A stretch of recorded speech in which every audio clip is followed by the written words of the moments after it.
இயேசு ரத்தம் cleansing the sin. இரண்டாவதாக ஆண்டவராகிய இயேசு கிறிஸ்து ரத்தம் clearing the soul.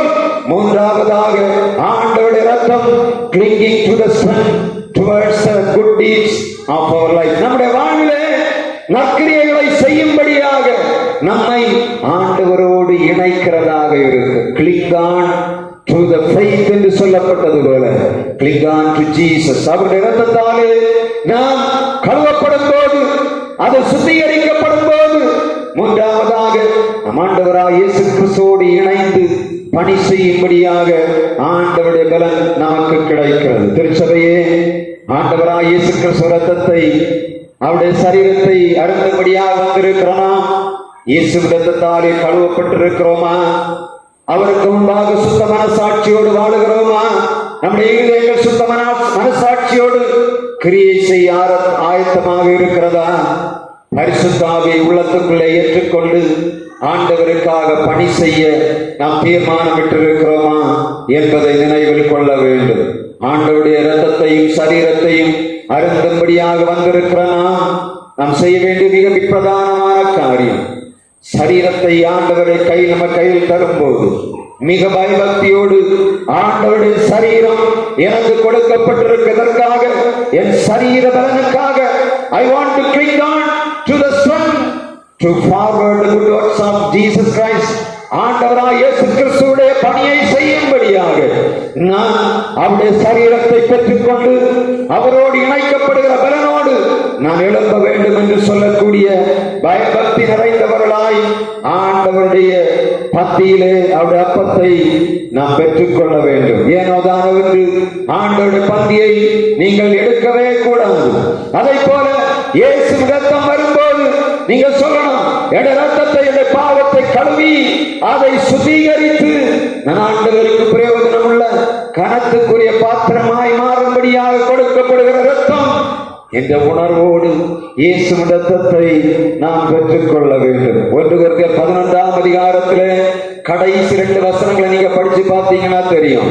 இந்த திருவிருந்து எதற்காக கொடுக்கப்பட்டிருக்கிறது அங்கே வேதம் சொல்லுகிறது. 1 கொரிந்தியர் 11ஆம் அதிகாரம் 33, 34 வசனங்கள்.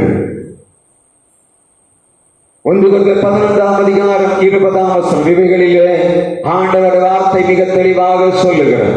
பவுல் அப்போஸ்தலன் கொரிந்திய சபைக்கு திருவிருந்தை பற்றி எழுதும் போது இதை எத்தனை பேர் நீங்கள் நினைவில் கொண்டிருப்பீர்கள் என்று தெரியாது.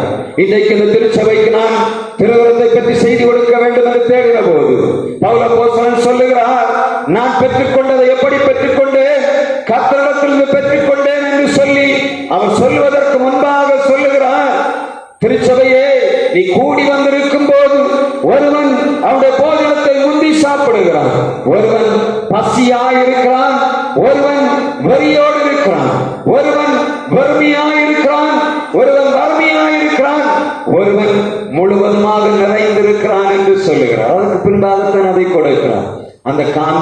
அந்த சிச்சுவேஷன், அந்த சூழ்நிலை நான் கொஞ்சம் யோசித்து பார்த்தேன்.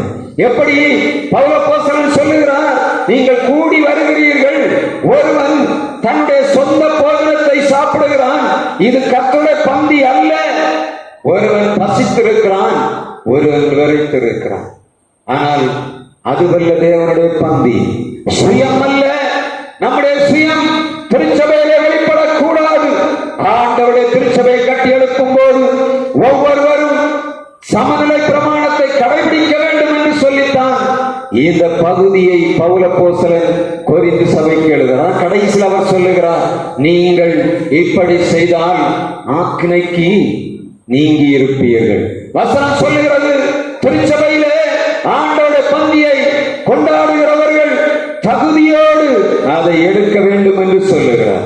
அநேகர் சொல்லுகிறான், தேடி பார்த்தேன், இந்த பந்தியை தகுதியோடு ஆசரிக்க வேண்டும் என்று சொல்லுகிறார்களே, ஒவ்வொருவரும் வித்தியாசமாக சொல்லுகிறார்கள். ஆனால் இன்றைக்கு நான் அதை தேடி பார்த்தேன், எப்படி தகுதி வரும்? அவர் சொல்லுகிறார், உன்னுடைய சுயத்தை தூரப்போடு தேவனுடைய ஆலயத்துக்குள்ளே வரும்போது எல்லாரும் எப்படி ஒரே சிந்தை, எல்லாரும் ஒரே செயல், எல்லாரும் ஒன்று என்ற உணர்வு வேண்டும் என்று சொல்ல, அதைத்தான் என்ன சொல்லுகிறார், தகுதி இல்லாமல் நீங்கள் புசிக்க கூடாது என்று சொல்லுகிறார். எப்படி ஒருவனிடத்திலே தாளந்துகளை அதிகம் கொடுக்கிறான். அவன் வந்து சொல்லுகிறான், இடம் நிறைய தாளந்து இருக்கு. ஒரு சிலர்கிட்ட ஒண்ணுமே கொடுக்கவில்லைன்னு நினைக்கிறார்கள். எல்லாருக்கும் தேவன் தாளந்துகளை கொடுத்திருக்கிறார், பயன்படுத்துகிற வாய்ப்புகளையும் கொடுக்கிறார். மனிதர்கள் என்ன பண்ணுகிறார்கள்? அவர்கள் சொந்தத்தை எடுத்துக் கொண்டு வருகிறார். வசனம் சொல்லுகிறது, இது தேவனுடைய பந்தி அல்ல. ஒருவன் பசித்திருக்கிறான், ஒருவன் புசித்திருக்கிறான். ஒருவன் வறுமையாய் இருக்கிறான், ஒருவன் நிறைந்தவனாய் இருக்கிறான். அதுவல்ல திருச்சபையில திருப்பந்தியை ஆசரிப்பது. எப்பொழுதெல்லாம் இயேசுவின் இரத்தத்தை கையில் வாங்குகிறோமோ, அவருடைய அப்பத்தை நம்முடைய கையில எடுத்துக் கொள்ளுகிறோமோ, ஆண்டவரே நான் பாவி, உங்களுடைய இரத்தத்தாலே கழுவப்பட்டவன், இங்கே எனக்கு என்று ஒன்றும் இல்லை, என் விஷயம் மேன்மையானதல்ல. திருச்சபையிலே நீர் கொடுக்கிற ரத்தமும் உங்களுடைய சரீரமும் சமநிலை பிரமாணத்தை எனக்கு கற்பிக்கிறது. நான் தாழ்மை உள்ளவனாக இதை பெற்றுக் கொள்ள வேண்டும் என்று சொல்லக்கூடிய உணர்வு எப்பவுமே கையில சரீரத்தை அப்பத்தை வாங்கும் போதும் ஆண்டவருடைய திரு ரத்தத்தை புசிக்கும் போதும் மிக முக்கியமாக கவனிக்க வேண்டியது இந்த சமநிலை பிரமாணம் நமக்குள்ளே வைக்கப்பட வேண்டும், நம்ம மாற்றப்பட வேண்டும் என்று சொல்லி ஆண்டவர் விரும்புகிறார். நீங்கள் கனத்துக்குரிய பாத்திரமாய் மாற வேண்டும் என்று சொல்லி ஆண்டவர் விரும்பித்தான் ஒவ்வொரு மாதம் ஒவ்வொரு நாளிலே உங்களுக்கு ஆண்டவர் திருப்பந்தியை தருகிறார். எனவே திருப்பந்தி ஆசரிக்கிற நாம் அதை மிக பயபக்தியோடு மிக கருத்தோடு நம்முடைய ஆண்டவர் நமக்கு தந்திருக்கிற சொந்த ரத்தம், அவருடைய சரீரம், இவைகளை ஆண்டவர் நமக்கு தந்திருக்கிற உணர்வோடு நம்முடைய திருப்பந்தியை நாம் ஆசரிப்போம். ஆண்டவர் தொடர்ந்து நம்மோடு இருந்து நடத்துவாராக. இந்த நாளிலும் உள்ளத்தில் எழுத வேண்டிய 3 மிக முக்கியமான காரியம், நீங்கள் கனத்துக்குரிய பாத்திரமாய் மாற வேண்டும். For what? How it is possible to cleanse your sin, to clearing your soul, to click on the strength towards Jesus Christ. ஆண்டவராகிய இயேசு கிறிஸ்துவின் இரத்தத்தினாலே நீங்கள் உங்களை கழுவ வேண்டும்.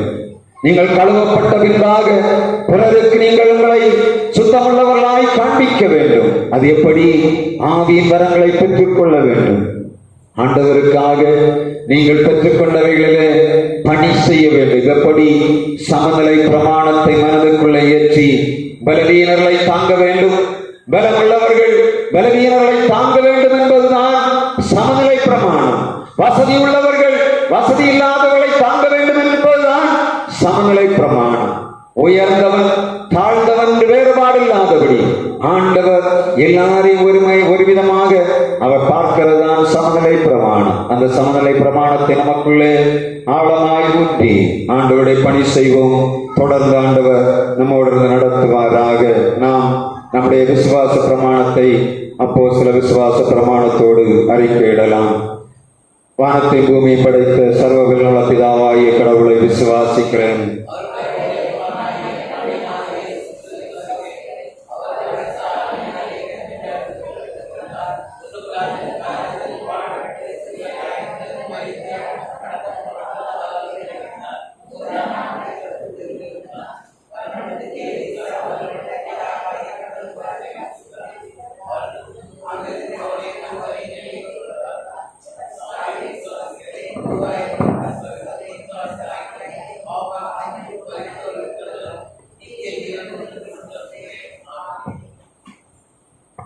நாம் ஒரு பாடலை பாடும்போது ஆண்டவருக்கு என்று காணிக்கை செலுத்தலாம்.